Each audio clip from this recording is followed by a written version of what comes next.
ಹಾಗಾಗಿ ಕನ್ನಡ ಪರ ಹೋರಾಟಗಾರರಾಗಿರುವಂತಹ ತಾಯ್ನಾಡು ರಾಘವೇಂದ್ರ ಅವರು ಕೂಡ ನಮ್ಮ ಜೊತೆಲಿದ್ದಾರೆ. ಸರ್ ನಮಸ್ತೆ, ಕಾರ್ಯಕ್ರಮಕ್ಕೆ ಸ್ವಾಗತ. ಇನ್ನ ರಾಘವೇಂದ್ರ ಸರ್ ನೋಡಿ, ಈಗ ಸರ್ ಹೇಳ್ತಾ ಇದ್ರು ಶಿವರಾಜ್ ಕುಮಾರ್ ಅವರು ವೇದಿಕೆಯಲ್ಲಿ ಇದ್ರು, ಅಲ್ಲೂ ಕೂಡ ಯಾವುದೇ ರೀತಿಯ ಆಕ್ಷೇಪವನ್ನ ವಿರೋಧವನ್ನ ವ್ಯಕ್ತಪಡಿಸಿಲ್ಲ ಅಂತ ಹೇಳ್ಬಿಟ್ಟು ಅಟ್ಲೀಸ್ಟ್ 3 ದಿನ ಆಗಿದೆ ಈ ವಿಡಿಯೋ ಎಲ್ಲ ಬಂದು ವೈರಲ್ ಆಗ್ತಾ ಇದೆ. ಅಟ್ಲೀಸ್ಟ್ ಈಗಲಾದ್ರೂ ಕೂಡ ಒಂದು ಪ್ರತಿರೋಧವನ್ನ ಅಥವಾ ಒಂದು ಟ್ವೀಟ್ ಮಾಡ್ಬೋದಿತ್ತಪ್ಪ ಈ ರೀತಿ ಸ್ಪಷ್ಟೀಕರಣ ಅಂತ ಹೇಳ್ಬಿಟ್ಟು, ಅದು ಕೂಡ ಮಾಡ್ತಾ ಇಲ್ಲ ಅಂತ ಹೇಳ್ಬಿಟ್ಟು. ಯಾಕೆ ಅಂತ ಶಿವರಾಜ್ ಕುಮಾರ್ ಅವರು ನೋಡಿ, ಶಿವರಾಜ್ ಕುಮಾರ್ ಅಂತ ಹೇಳಿದ್ರೆ ಅವರ ನಟನೆ ಬಗ್ಗೆ ಮತ್ತೆ ಅವರ ಹೋರಾಟದ ಬಗ್ಗೆ, ಕನ್ನಡಕ್ಕೆ ಸಂಬಂಧಪಟ್ಟಂತೆ ಅವರು ಸಾಕಷ್ಟು ಹೋರಾಟಗಳಲ್ಲಿ ಹಿಂದೆ ಕೂಡ ಭಾಗಿಯಾಗಿದ್ದಾರೆ. ಅದು ಎಲ್ಲರೂ ಕೂಡ ಮೆಚ್ಕೋತಾ ಇದ್ವಿ. ಹಿಂದೆ ಇತ್ತೀಚೆಗೆ ಕೊಡದ ಒಂದು ಘಟನೆ ನಡೆದಿತ್ತು. ಸುದೀಪ್ ಅವರು ಒಂದು ಕಾರ್ಯಕ್ರಮದಲ್ಲಿ ಭಾಗಿಯಾಗಿದ್ರು. ಅಲ್ಲಿ ಆಂಧ್ರ ಪ್ರದೇಶ ಮೂಲದ ಒಬ್ಬ ವ್ಯಕ್ತಿ ಮಾತನಾಡ್ತಾ ಇದ್ರು. ಕನ್ನಡ ಅಂತ ಕರೆಕ್ಟ್ ಆಗಿ ಹೇಳಿಲ್ಲ, ಕನ್ನಡ ಅಂತ ಹೇಳಿದ್ರು. ವೇದಿಕೆಯಲ್ಲೇ ಖಂಡಿಸಿದ್ರು, ಅದು ಕನ್ನಡ ಅಲ್ಲ ಕನ್ನಡ ಅಂತ ಸ್ಪಷ್ಟವಾಗಿ ಹೇಳು ಅಂತ ಹೇಳ್ಬಿಟ್ಟು. ಆ ರೀತಿ ಕೆಲಸವನ್ನು ಮಾಡ್ಬೋದಿತ್ತಲ್ಲ ಅಂತ ಹೇಳ್ಬಿಟ್ಟು ಶಿವರಾಜ್ ಕುಮಾರ್ ಅವರು. ಈಗ ನಾವು ಮೊದಲೇ ಈಗ ಏನಾಗಿದೆ, ಕನ್ನಡದವರೆಲ್ಲರೂ ನಾವು ಇಲ್ಲಿವರೆಗೂ ಮೊನ್ನೆವರೆಗೂ ಕಮಲ್ ಹಾಸನ್ ಒಬ್ಬ ನಟ, ಒಳ್ಳೆಯ ನಟ ಅಂತ ಮಾತ್ರ ಅಂದ್ಕೊಂಡಿದ್ದೀವಿ. ಕಮಲ್ ಹಾಸನ್ಗೂ ಈ ಥರ ಒಂದು ಕೆಟ್ಟ ಬುದ್ಧಿ ಇದೆ, ಕನ್ನಡನ ತೇಜೋದಯ ಮಾಡೋ ಬುದ್ಧಿ ಇದೆ ಅಂತ ನಿನ್ನೆ ಗೊತ್ತಾಗಿದ್ದು. ಆದರೆ ಕಮಲ್ ಹಾಸನ್ ನಾವಿಲ್ಲಿ ಹೇಳ್ತೇವೆ, ನಮ್ಮ ಕನ್ನಡ ಭಾಷೆಗೆ ಯಾವುದೋ ಅಪ್ಪ ಅಮ್ಮ ಇಲ್ಲ, ಅಪ್ಪ ಅಮ್ಮ ಯಾರು ಇಲ್ಲ ಇಲ್ಲಿ. ನಾವ್ ಬೇಕಾದ್ರೆ ತಮಿಳು ಕನ್ನಡನ ಅಣ್ಣ ತಮ್ಮದಿರು ಅಂತ ಅಂದ್ಕೊಳ್ಳೋಣ, ಅಣ್ಣ ತಮ್ಮದಿರ ಭಾಷೆ ಅಂತ ಅಂದ್ಕೊಳ್ಳೋಣ. ಆದ್ರೆ ಅಪ್ಪ ಅಮ್ಮಗೆ ಹೋಲಿಸಿ ಮಾತಾಡಿದ್ದು ಸರಿ ಇಲ್ಲ. ಆಮೇಲೆ ಇವತ್ತಿನ ಏನಾಗಿದೆ, ಇವ್ರಿಗೆ ವಯಸ್ಸಾಗಿದೆ, ಪಾರ್ಟಿ ಕಟ್ಕೊಂಡವ್ರೆ, ಹಾಳಾಗ್ಬಿಟ್ಟಿದ್ದಾರೆ, ದುಡ್ಡಿಲ್ಲ. ಈಗ ಪ್ರಚಾರ ಗಿಮಿಕ್ ಇದು ಏನು ಅಂದ್ರೆ, ಯಾವುದೋ ಒಂದು ಭಾಷೆ ಬಗ್ಗೆ, ಯಾವುದೋ ಒಂದು ವ್ಯಕ್ತಿ ಬಗ್ಗೆ ಮಾತಾಡಿದ ತಕ್ಷಣ ಏನಾಗುತ್ತೆ, ಈ ತರ ಮಾಧ್ಯಮಗಳೆಲ್ಲ ಫ್ರೀಯಾಗಿ ಪ್ರಚಾರ ಮಾಡ್ತಾ ಇದೆ ಅವ್ರನ್ನ. ಯಾವ ವಿಷಯದಲ್ಲಿ ಮಾತಾಡಿದ್ರು, ಈ ತರ ಒಂದು ಸಿನಿಮಾ ಬಿಡುಗಡೆ ವಿಷಯದಲ್ಲಿ ಅದನ್ನ ಈ ತರ ಮಾತಾಡಿದ್ರು ಅಂದ ತಕ್ಷಣ ಏನಾಗುತ್ತೆ, ಫ್ರೀಯಾಗಿ ಪ್ರಚಾರ ಸಿಗುತ್ತೆ. ಈ ಪ್ರಚಾರದ ಗೀಳಿಗೆ ನೋಡಿ, ಈ ರೀತಿ ಒಂದು ಅಸ್ಪಷ್ಟವಾಗಿ ಮಾತುಗಳನ್ನ ಆಡೋದು. ನಾವೀಗ ಶಿವರಾಜ್ ಕುಮಾರ್ ಅವ್ರ ಬಗ್ಗೆ ಮಾತಾಡೋಷ್ಟು ದೊಡ್ಡವರಲ್ಲ, ಯಾಕೆಂದ್ರೆ ಅವ್ರದ್ದು ಆದಂಥ ಕನ್ನಡಕ್ಕೆ ಸುಮಾರು ಕೊಡುಗೆಗಳಿದೆ. ಆ ಮನುಷ್ಯ ಪಾಪ ಆ ಟೈಮಲ್ಲಿ ಒಂಥರ ಮಗು ಥರ, ಈಗ ಯಾವಾಗ ಏನು ಮಾತಾಡಬೇಕು, ಏನು ಕೇಳಿಸ್ಕೊಂಡ್ರು, ಏನು ಮಾತಾಡಿದ್ರೋ ಗೊತ್ತಿಲ್ಲ. ಈಗ ಆರೋಗ್ಯ ಸರಿ ಇಲ್ಲ, ಮೊನ್ನೆ ಎಲ್ಲ ಆಪರೇಷನ್ ಆಗಿ ಬಂದಿದ್ದಾರೆ. ಅವ್ರಿಗೆ ಅದು ಏನು ಕೇಳಿಸ್ಕೊಂಡು ಆ ಟೈಮಲ್ಲಿ ಈಗ ಅವರು ಮಾತಾಡ್ತಾ ಇದ್ದಾಗ ಏನೋ ಮುಂದಕ್ಕೆ ಒಳ್ಳೇದು ಮಾತಾಡ್ತಾರೇನೋ, ಏನೋ ಒಂದು ವಿಷಯ ತಗೊಂಡ್ರು, ಅದು ಯಾವ ಸಂದರ್ಭದಲ್ಲಿ ಯಾಕೆ ಮಾತಾಡಿದ್ರು ಅನ್ನೋದು ಅವ್ರಿಗೆ ಅರ್ಥ ಆಯ್ತು ಇಲ್ಲ ಗೊತ್ತಿಲ್ಲ, ಆ ರೀತಿ ಇರ್ಬೋದೇನೋ ಗೊತ್ತಿಲ್ಲ. ಆದ್ರೆ ಮುಂದಿನ ದಿನಗಳಲ್ಲಿ ಅವ್ರಿಗೆ ಹೇಳಿಕೆ ಕೊಡಬೇಕು ಕನ್ನಡಿಗರಾಗಿ. ಇವತ್ತೇನಾಗಿದೆ ಈಗ ನೋಡ್ರಿ, ಈಗ ರಾಜಕೀಯ ತರನೇ ಈ ಸಿನಿಮಾ ನಾಟಕಗಳು. ಅಂದ್ರೆ ರಾಜಕೀಯದವ್ರು ಹೆಂಗ್ ಮಾಡ್ತಾರೆ, ಯಾರ್ದೋ ಮೇಲೆ ಹೇಳ್ತಾರೆ, ಏನೋ ಮಾಡ್ತಾರೆ. ಸಿನಿಮಾ ಓಡಬೇಕು, ಸಿನಿಮಾ ನಟರು ಕೂಡ ಇವತ್ತು ಈ ರಾಜಕೀಯದ ಹಾದಿನೇ ತುಳಿತಾ ಇದ್ದಾರೆ. ಯಾರು ಬೇಡ, ದುಡ್ಡೊಂದೇ ಮುಖ್ಯ. ನೀವು ಯಾವ ಭಾಷೆ ಬೇಕಾಗಿಲ್ಲ. ಇವತ್ತು ನೋಡ್ರಿ, ಯಾವುದೇ ಒಂದು ಸಿನಿಮಾ ನೋಡ್ಬೇಕು ಅಂದ್ರೆ ನಿಮ್ಗೆ ಮಚ್ಚು ಕೊಡ್ಲಿ ಕಂದ್ಲೆ, ಇವನ್ ನೀವು ಏನು ವಿದ್ಯಾರ್ಥಿಗಳಿಗೆ, ಯುವಕರಿಗೆ ಏನ್ ಮಾರ್ಗದರ್ಶನ ಮಾಡ್ತೀರಾ? ಈ ಕೌಟುಂಬಿಕ ಚಿತ್ರಗಳು ಪುನೀತ್ ರಾಜ್ಕುಮಾರ್ ಇರ್ಬೇಕು, ಅವ್ರ ಕುಟುಂಬದಿಂದಲೇ ಬರ್ತಾ ಇತ್ತು. ಈಗ ಸುಮಾರು ನಾವು ವಿಷ್ಣುವರ್ಧನ್ ಪಿಕ್ಚರ್ಗಳು ನೋಡ್ತಾ ಇದ್ದೀವಿ, ರಾಜ್ಕುಮಾರ್ ಅವ್ರ ಪಿಕ್ಚರ್ಗಳು ನೋಡ್ತಾ ಇದ್ದೀವಿ. ಅವಾಗೆಲ್ಲ ನೋಡಿದ್ರೆ ಒಂದು ಹೇಗೆ ಒಂದು ಗಂಡ ಹೆಂಡತಿ ಬದುಕಬೇಕು, ಒಂದು ಕೂಡು ಕುಟುಂಬ ಬದುಕಬೇಕು, ಈ ರೀತಿ ನಾವು ನೋಡ್ಕೊಂಡು ಹೋಗ್ತಾ ಇದ್ವಿ. ಇವತ್ತಿನ ಏನ್ ಪರಿಸ್ಥಿತಿ ಆಗಿದೆ ಅಂದ್ರೆ, ಯಾರನ್ನ ಮಚ್ಚಲ್ಲಿ ಹೆಂಗ್ ಕಡಿಬೇಕು, ಯಾರಿಗೆ ಅತ್ತೆ ಸೊಸೆ ಜಗಳ ಮಾಡಬೇಕು, ಯಾರ ತಂದೆ ಮಕ್ಕಳನ್ನ ಇದು ಮಾಡಬೇಕು, ಈ ರೀತಿನೇ ಒಂದು ಆಗ್ಬಿಟ್ಟಿದೆ. ಇವತ್ತು ಸಿನಿಮಾ ಅಂದ್ರೆ ಹಿಂಗೆ, ಯಾವುದೋ ಒಂದು ಇಟ್ಕೊಂತಾರೆ, ಒಂದು ಸುದ್ದಿ ಇಟ್ಕೊಂತಾರೆ, ಅದನ್ನ ಇಟ್ಕೊಂಡು ಅದ್ರ ಮೇಲೆ ತಗೊಂಡು ಹೋಗ್ಬಿಡ್ತಾರೆ. ಆದ್ರೆ ಇವತ್ತು ಬದ್ಧತೆ ನಮ್ಮ ಕರ್ನಾಟಕಕ್ಕಾಗಲಿ, ನಮ್ಮ ಜನಗಳಿಗಾಗಲಿ, ನಮ್ಮ ಕುಟುಂಬಕ್ಕಾಗಲಿ, ನಮ್ಮ ಯುವಕರಾಗಲಿ ಯಾವುದೇ ಒಂದು ಒಳ್ಳೆ ದಾರಿಯಲ್ಲಿ ತಗೊಂಡು ಹೋಗ್ಬೇಕಪ್ಪ. ಸಮಾಜದ ಕಳಕಳಿಯಾಗಿ ಯಾವೊಬ್ಬ ಚಿತ್ರನಟರು ಇವತ್ತು, ಯಾವೊಬ್ಬ ಡೈರೆಕ್ಟ್ರು ಸಿನಿಮಾ ಮಾಡುವಂತ ಕತೆ ಇಲ್ಲ. ಆಮೇಲೆ ದುರಂತ ಬಡೇ ನಾವು ಡೈರೆಕ್ಟರ್ನ ಸಿನಿಮಾ ನಟನೆ ಹೇಳೋದಲ್ಲ, ನಮ್ಮ ಸಮಾಜದ ನಮ್ಮ ಯುವಕರಿಗೆ, ನಮ್ಮ ಜನಗಳಿಗೂ ಕೂಡ ಒಳ್ಳೆಯ ಸಿನಿಮಾ ಬೇಕಾಗಿಲ್ಲ. ಅವ್ರಿಗೇನ್ ಬೇಕು, ಬಡಿಬೇಕು. ನೀವು ಯಾವುದೇ ಒಂದು ಚಾನಲ್ ನೋಡ್ರಿ, ಯಾವುದೇ ಒಂದು ನೀವು ಇವತ್ತು ನಾವು ಈ ಜಿ ಟಿವಿಯಲ್ಲಿ ಸುಮಾರು ನೀವು ನೋಡ್ತೀರಾ, ಅಲ್ಲಿ ಇವಾಗ ಏನೋ ಒಂದು ನಾವು ಗಂಡ ಹೆಂಡತಿ ಅಂದ್ರೆ ಏನ್ ಅಂದ್ಕೊಂತಿದ್ದೀವಿ, ಗಂಡ ಹೆಂಡತಿ ಆದ್ರೆ ಮದುವೆ ಆಗ್ಬೇಕಪ್ಪ, ಎಂಗೇಜ್ಮೆಂಟ್ ಆಗುತ್ತೆ, ಬಟ್ ಮದುವೆ ಆಗುತ್ತೆ, ಶಾಸ್ತ್ರೋತ್ರವಾಗಿ ಮಾಡ್ತಾರೆ ಅಂತ. ಈಗ ಅವರೆಲ್ಲ ಮಾಡ್ತಾರೆ, ಅದೇನೋ ಒಂದು ಮೊನ್ನೆ ಎಲ್ಲ ಯಾವುದೋ ಒಂದು ಕಾರ್ಯಕ್ರಮ ಮಾಡ್ತಾರೆ. ಆ ರೀತಿ ಇವತ್ತು ಎಲ್ಲಿ ಅಂದ್ರೆ ಸುಮ್ಮನೆ ಎಲ್ಲದೂ ಒಂದು ಬೋಡಾಟಿಕೆ ಅಂದ್ರೆ, ಯಾರನ್ನೋ ಒಬ್ರು ಕರ್ಕ ಬರ್ತಾರೆ, ಒಂದು ಹೈಲೈಟ್ ಮಾಡ್ತಾರೆ. ಇವತ್ತು ಆ ವೈಟ್ ಗೋಲ್ಡ್ ಅನ್ನೋದು ಒಬ್ಬರು ತೋರಿಸ್ತಾರೆ, ಅವರೆಲ್ಲ ಜನಗಳನ್ನ ಭಕ್ತ ಹೇಳ್ತಾ ಇದ್ದಾರೆ, ಅವನ್ನೆಲ್ಲ ಹೈಲೈಟ್ ಮಾಡ್ತಾರೆ.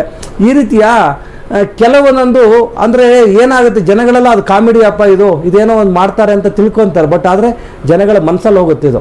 ಇವತ್ತೆಲ್ಲರಿಗೂ ಸುಮಾರು ಜನರಿಗೆ ನೋಡಿ, ಈಗ ದ್ರಾವಿಡ ಭಾಷೆ ಮೂಲ ಅಂತ ಇಟ್ಕೊಳ್ಳೋಣ, ಮೂಲ ಇಟ್ಕೊಂಡು ಅದ್ರ ಕೆಳಗಡೆ 130 ಭಾಷೆ ಬರ್ತವೆ.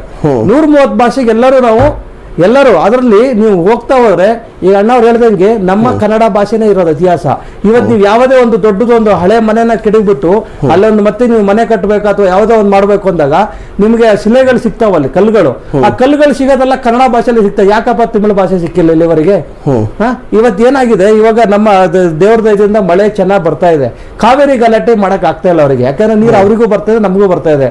ಹೀಗಾಗಿ ಏನಾದ್ರು ಹೊಸ ಸೃಷ್ಟಿ ತೆಗಿಬೇಕು, ಇಲ್ಲಿ ಸೃಷ್ಟಿ ಮಾಡಿಸ್ಬಿಟ್ಟು ಈ ತರ ಒಂದು ಗಲಭೆ ನೌಕರಿ ಸೃಷ್ಟಿ ಮಾಡಬೇಕು ಅನ್ನೋದೊಂದು ಹೊನ್ನಾರ ಇರ್ಬೋದು.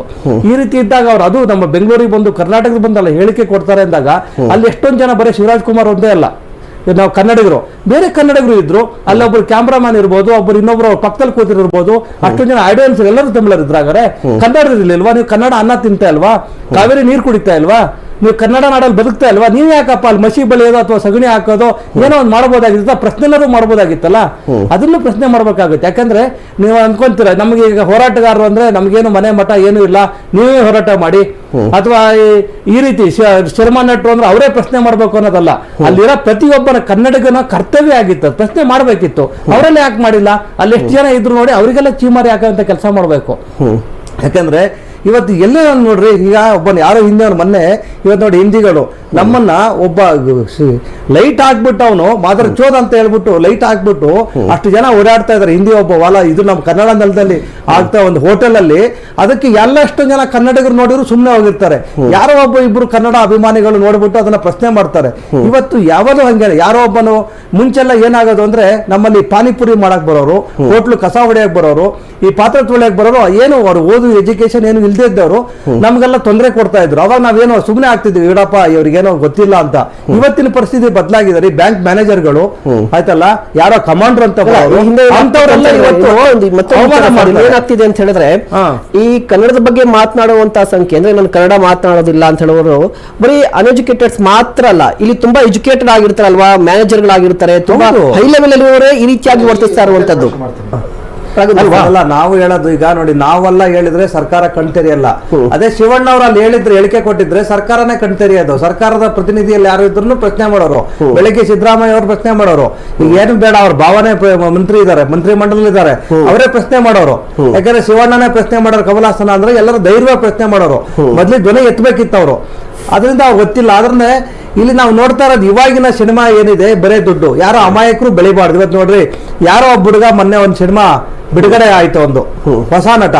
ಅವನು ಏನೋ ರೇಪ್ ಮಾಡಿದಾನೋ ಅಥವಾ ಏನ್ ಮಾಡಿದ್ರೋ ಗೊತ್ತಿಲ್ಲ. ಅದು 2 ವರ್ಷದಿಂದ ರೇಪ್ ಮಾಡೋಕೆ ಯಾರು ಸಾಧ್ಯ ಇಲ್ಲ. ಅವಾಗ ಆದ ತಕ್ಷಣ ಕಂಪ್ಲೇಂಟ್ ಮಾಡ್ಬೇಕಿತ್ತು. ಈ ಸಿನಿಮಾ ನಿಗಮ ಮಂಡಳಿ ಏನಿದೆ, ಎಲ್ಲರೂ ಸಿನಿಮಾದವರು ಅವನ್ನ ಬಂದು ಬ್ಯಾನ್ ಮಾಡ್ತಾರೆ. ಅಂದ್ರೆ ಇವತ್ತು ನಮ್ಗೆ ಯಾಕೆ ಬೇಕು ಸಂವಿಧಾನ, ಯಾಕೆ ಬೇಕು ಕೋರ್ಟ್, ಹಾಕ್ಬೇಕು ಯಾಕೆ ಬೇಕು? ಅದನ್ನ ಕೂಲಂಕುಷ ತನಿಖೆ ಮಾಡ್ಲಿ. ತನಿಖೆಯಿಂದ ಅವನದೇ ಐಡಿಯಾ ಇದೆಯಾ, ಅವನೇನೋ ಬೈದಿದ್ದಾನ ನಮ್ಮ ಶಿವರಾಜ್ ಕುಮಾರ್ ಅವ್ರಿಗಾಗ್ಲಿ ಇನ್ನೊಬ್ರಿಗಾಗ್ಲಿ, ತನಿಖೆ ಮಾಡಿ ಅವನ್ನ ಬ್ಯಾನ್ ಮಾಡ್ಲಿ. ಈಗ ಒಬ್ಬ ಮನುಷ್ಯನ ಬರೇ ಊಹಾಪೋಹದಲ್ಲೇ ಯಾವ್ದೋ 4 ಚಾನಲ್ ಅಲ್ಲಿ ತೋರಿಸ್ಬಿಟ್ರು ಯಾರೋ ಒಂದು ಆಯ್ತು ಅಂದ ತಕ್ಷಣ ನೀವು ಬ್ಯಾನ್ ಮಾಡ್ತೀರಾ ಅಂದ್ರೆ ಇನ್ನು ಹೊಸ ಪ್ರತಿಭೆಗಳು ಎಲ್ಲಿ ಬೆಳೀತವೆ? ಅದೇ ನೀವು ಅಷ್ಟನ್ನ ಈ ತರ ತನಿಖೆ ಮಾಡಿ ಬ್ಯಾನ್ ಮಾಡ್ತಿರಲ್ಲ, ಆ ಕೆಲಸನ ಕಮಲ್ ಹಾಸನ್ ಅನ್ನ ಇವತ್ತು ನಿಮ್ಮ ಮೇಲೆ ಕರ್ನಾಟಕ ಕಾಲಿಡಬೇಡ, ನಿನ್ನ ಪಿಕ್ಚರ್ ನ ಬಿಡುಗಡೆ ಮಾಡಲ್ಲ ಅಂತ ಇವ್ರು ಯಾಕೆ ಸಿನಿಮಾ ಎಲ್ಲರೂ ಕರೆದು ಒಂದು ತನಿಖೆ ಮಾಡ್ತಾ ಅಥವಾ ಯಾಕೆ ಚರ್ಚೆ ಬರ್ತಾ ಇಲ್ಲ ಅಂತ ಅದೇ ಚರ್ಚೆ ಮಾಡ್ಬೇಕಲ್ಲ ಇವರು. ಇವತ್ತು ಹೇಳಿದಂಗೆ ನಾವೆಲ್ಲ ಕನ್ನಡ ರಾಜ್ಯೋತ್ಸವ ನೋಡಿ, ನಮ್ದು ಕರವೇ ಗಜಸೇನೆ ಅಂತ ನಾವೊಂದು 5-6 ಲಕ್ಷ ಜನ ಇದ್ದಾವೆ. ನಾವೆಲ್ಲ ಉದ್ಯಮಿಗಳು, ಮುಂಚೆ ಮೂಲ ಉದ್ಯಮಿಗಳಾಗಿ ಒಂದು ಸಂಸ್ಥೆ ಕಟ್ಟೋ. ನಮ್ದು ಏನಪ್ಪಾ ಅಂದ್ರೆ ಅಜೆಂಡಾ, ನಮ್ಮ ಹತ್ರ ದುಡ್ಡಿದ್ರೆ ರಾಜ್ಯೋತ್ಸವ ಮಾಡ್ತೇವೆ. ನಾವಿಲ್ಲಿ ಯಾರ ಹತ್ರ ಕಲೆಕ್ಷನ್ ಮಾಡಲ್ಲ. ಆ ಉದಾಹರಣೆನ ಇಡೀ ನೀವು ತಗೊಂಡ ನೋಡ್ಬೋದು. ಆದ್ರೆ ನಮ್ಮಲ್ಲಿ ಏನಾಗುತ್ತೆ, ನಾವು ಸುಮಾರು ಸ್ವಾಮೀಜಿಗಳು ಕರೆಯಕ್ ಹೋಗಿದ್ದೇವೆ, ಈ ತರ ಇತಿಹಾಸ ತಜ್ಞನ ಕರೆಯಕ್ ಹೋಗಿದ್ದೇವೆ, ಸುಮಾರು ಸಿನಿಮಾ ನಟರು ಕರೆಯಕ್ ಹೋಗಿದ್ದೇವೆ. ಸಂಭಾವನೆ ಎಷ್ಟು ಕೊಡ್ತೀರಾ ಅಂತ ಕೇಳ್ತಾರೆ.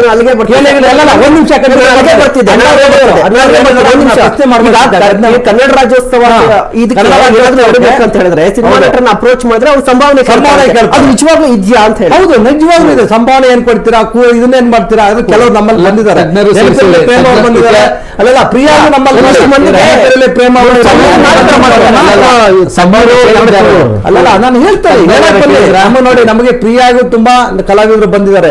ನಮ್ಮ ಸುಮಾರು ಇದಕ್ಕೆ ನಮ್ಮ ನೆನಪಿರ್ಲಿ ಪ್ರೇಮಣ್ಣವ್ರು ಬಂದವ್ರೆ, ಎಲ್ಲರೂ ಬಂದವ್ರೆ. ಆಮೇಲೆ ಕೆಲವರು ಸಂಭಾವನೆ ಒಂದೇ ಅಲ್ಲ, ಕರವೇ ಗಜಸೇನೆನಾ ಅಂದ ತಕ್ಷಣ ಯಾರು ಅವರಿದಾರಾ, ನಾನು ಹೆಸರುಗಳಲ್ಲ ಇವಾಗ, ಅವರಿದಾರಾ? ಅವರಿದ್ರೆ ಬರ್ತಾ ಅವ್ರದ್ದಲ್ವಾ ಸಂಘಟನೆ ಇದು? ನಿಮ್ದೇ ಇದು? ನಿಮ್ದು ಯಾವ ತರ ಸಂಘಟನೆ? ಗಜಸೇನೆ ಅಂತಲ್ಲ, ನಾವು ಬರಲ್ಲ ಸ್ವಾಮಿ. ಆಮೇಲೆ ಎಷ್ಟು ಜನ ಸೇರ್ತಾರೆ? ಈ ರೀತಿ ಪ್ರಶ್ನೆ ಮಾಡಿದಾಗ ನಾವ್ ಯಾವ ಇತಿಹಾಸಕಾರ ಕರೆಯಕ್ಕಾಗುತ್ತೆ? ಆಮೇಲೆ ಪೂರ್ತಿ ಕಾಲಾವಕಾಶ ಕೊಟ್ಟಿದ್ದೆ. ನಾನು ಸೆಂಟ್ರಲ್ ಮಾತಾಡ್ಬೋದಾಗಿತ್ತು, ಅವಾಗ ನಾನು ಮಾತಾಡಿಲ್ಲ. ನಿಮ್ಮ ನೋಡಿ, ನಾನು ಮಾತಾಡ್ಬೇಕಾದ್ರೆ ಅವಕಾಶ ಕೊಟ್ಟೆ, ನಾನು ಮಾತಾಡಿಲ್ಲ. ಆಮೇಲೆ ಇನ್ನೊಂದು ಯಾವ ಸಂಘಟನೆ ಅಂತ ಕೇಳ್ತಾರೆ. ಅದ್ರ ಜೊತೆಗೆ ಈ ರೀತಿ ಕೆಲವೊಂದು ನಮ್ಗೆ ನಾವು ಇವತ್ತು ಸಂಘಟನೆ ಎಷ್ಟೋ ಹೋರಾಟಗಳಲ್ಲಿ ನಾವು ಕರವೇ ಗಜಸೇನೆ ಮಾಡಿರುವಂತದ್ದು. ಈಗ ನಾವು 15-16 FIR ಹಾಕೊಂಡಿದ್ದೆ, ಎಷ್ಟೋ ಹೋರಾಟ ನಮ್ಮ ಹೋರಾಟ ಅಂತೇಳು ಕೆಲವು ಕೆಲವು ತೋರಿಸಿದ್ದಾರೆ. ನಮಗೆ ನಮ್ಮ ಕಿವಿ ಕೇಳಿಸ್ಕೊಂಡು ಬಂದಿದೆ. ಒಂದು ಸಮಾಜದ ಸ್ವಾಮೀಜಿಗಳು ಕರಿತಾ ಇದ್ದಾವೆ, ಕರೀತಿದಾಗ ಆಯ್ತು ಎಲ್ಲ ಬರ್ತೇವೆ ಬುಕ್ ಎಂಟ್ರಿ ಮಾಡಿ ಅಂತ ಹೇಳಿದ್ರು. ಯಾಕೆ ಅವ್ರು ಬಂದಿಲ್ಲ ಅಂತ ಕೇಳಿದ್ರು. ಇಲ್ಲ ಅಣ್ಣ ಇದು ನಮ್ದು ಸಂಘಟನೆ ಅಂತ ಹೇಳಿದ್ವಿ. ಆಯ್ತು ಕ್ಯಾನ್ಸಲ್ ಅಪ್ಪ ಅವತ್ತು ಬೇರೆ ದಿನ ಡೇಟ್ ಇದೆ ಅಂತ ಹೇಳಿದ್ರು. ನಾವ್ ಏನ್ ಮಾಡಕ್ ಸಾಧ್ಯ? ಇಲ್ಲಿಂದ ಕರೆಯಕ್ಕಾಗತ್ತೆ? ನಾವ್ ಯಾವ ರೀತಿ ಅಂದ್ರೆ ಇಲ್ಲಿ ಹೋರಾಟಗಾರ ನಾವು ತಿಳ್ಕೊಳ್ಳೋದಷ್ಟೇ, ನಾವು ತಿಳ್ಕೊಳ್ಳೋದು ಇದು ಕನ್ನಡ ಕಲ್ಲರು, ಇದು ಶಾಂತಿ, ಇದು ಕ್ರಾಂತಿ, ಇದು ಅರ್ಶಿನ ಕುಂಕುಮ. ನಾವು ತಿಳ್ಕೊಂಡಿದ್ದಿಷ್ಟೇನೆ. ಇವತ್ತು ಯಾರೇ ಶಾಲಾ ಹಾಕ್ಲಿ ಅಥವಾ ಯಾರೇ ಕನ್ನಡಿಗರಾಗ್ಲಿ ನಾವೆಲ್ಲ ಒಂದು. ಯಾರೇ ಕನ್ನಡದ ಪರ ಕೆಲಸ ಮಾಡಿದ್ರು ನಾವು ಒಂದು ಅಂತ ಹೇಳ್ತೇವೆ. ಈಗ ಆ ರೀತಿ ಮಾಡ್ಕೊಂಡೆ ನಾವು ಬರ್ತಾ ಇದ್ದೇವೆ. ಇಲ್ಲಿ ಏನಾಗುತ್ತೆ, ನಮ್ಮೊಳಗಡೆ ಕಿತ್ತಾಟ ಬೇಡ. ಇವತ್ತು ನಾವೆಲ್ಲ ಮೊನ್ನೆನೋ ಒಂದು ಚಾನಲ್ ಅಲ್ಲಿ ಏನು ಅಂದ್ರೆ ಇವತ್ತು ನೋಡಿ ತಮಿಳು ತೆಲುಗು ನಮ್ಮ ಕನ್ನಡ ಒಂದು ನಾವು ಇವತ್ತು ಏನಾದ್ರು ಮಾಡಿ ಎಲ್ಲರೂ ಒಂದು ಒಕ್ಕೂಟ ಮಾಡ್ಕೋಬೇಕು ಅಂತ ಅನಿಸ್ತಾ ಇದೆ. ಯಾಕಂದ್ರೆ ಇವತ್ತು ಹಿಂದಿ ವಾಳಗಳು ಜಾಸ್ತಿ ಆಗಿದ್ದಾರೆ, ಬಾಂಗ್ಲಾದೇಶ ಬರ್ತಾ ಇದ್ದಾರೆ. ಸರ್ ಒಂದು ಮಾತು ಹೇಳಬೇಕಿತ್ತು ನನ್ನ ಗೆಳೆಯರಿಂದ ಸ್ಪಷ್ಟೀಕರಣ. ಈ ಸಂಭಾವನೆ ಬಹುಶಃ ಸಾಹಿತಿಗಳು, ಇತಿಹಾಸಕಾರರು, ತಜ್ಞರು ಯಾರು ಕೇಳಿರಲ್ಲ ಅಂತ ನಾನು ತಿಳ್ಕೊಂಡು. ಸರ್ಕಾರದಿಂದ ಕೇಳಿದ್ರೆ ನೀವ್ ಹೇಳಿ, ಸಿನಿಮಾ ನಟರುಗಳು ಕೇಳ್ತಾರೆ, ಅದು ನಾನು ಗಮನಿಸಿದ್ದೀನಿ. ಸಿನಿಮಾ ನಟರುಗಳು ಇಷ್ಟು ದುಡ್ಡು ಕೊಟ್ರೆ ಬರ್ತೀನಿ ಅನ್ನೋದು ಇದೆ. ಆದ್ರೆ ನನಗೆ ತಿಳಿದ ಮಟ್ಟಿಗೆ ಸಾಹಿತಿಗಳು ನೋಡಿ ನಮ್ಮಲ್ಲಿ ಇನ್ನೊಂದು ಹೇಳ್ತಾರೆ, ಸಂಭಾವನೆ ಕೊಟ್ಟು ಕರ್ಸೋದಿಲ್ಲ ಸರ್ಕಾರದಿಂದ ಮಾತಾಡುವ ಬರದಲ್ಲಿ ತಜ್ಞರು ಸಾಹಿತಿಗಳು ಅಂತ ಹೇಳಿದ್ರಿ. ಅವ್ರು ಯಾರು ಕೇಳಿಲ್ಲ ಅಂತ ನಾನ್ ತಿಳ್ಕೊಂಡಿದ್ದೀನಿ. ಒಂದ್ ವೇಳೆ ಕೇಳಿದ್ರೆ ಅವ್ರು ಯಾರು ಅನ್ನೋದನ್ನ ಹೇಳೋ ಜವಾಬ್ದಾರಿ ನಿಮ್ದ ಅಲ್ಲ.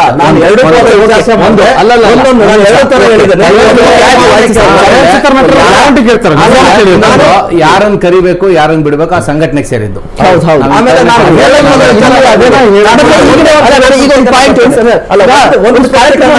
ಹೇಳಿದ್ರೆ ಯಾರನ್ನು ನಾವು ಇತಿಹಾಸ ತಜ್ಞರನ್ನ ಕರೆದಿದ್ದೀವಿ ಅಂತ ಹೇಳಿದ್ರೆ ಜನ ಸೇರಲ್ಲ. ಒಬ್ಬ ದೊಡ್ಡ ನಟ ಬಂದಿದ್ದಾನೆ ಅಂತ ಜನ ಸೇರ್ತಾನೆ.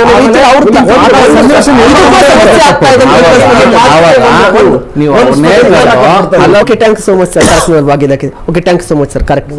Okay thank you so much sir. ವೀಕ್ಷಕರೇ, ಇದಾಗಿತ್ತು ಈ ಕ್ಷಣದ ವಿಶೇಷ. ನೋಡ್ತಾ ಇರಿ ಅಷ್ಟು ಬೇಗ ನ್ಯೂಸ್. ಇದು ಸತ್ಯಾನ್ವೇಷಣೆಯ ಓಟದಲ್ಲಿ.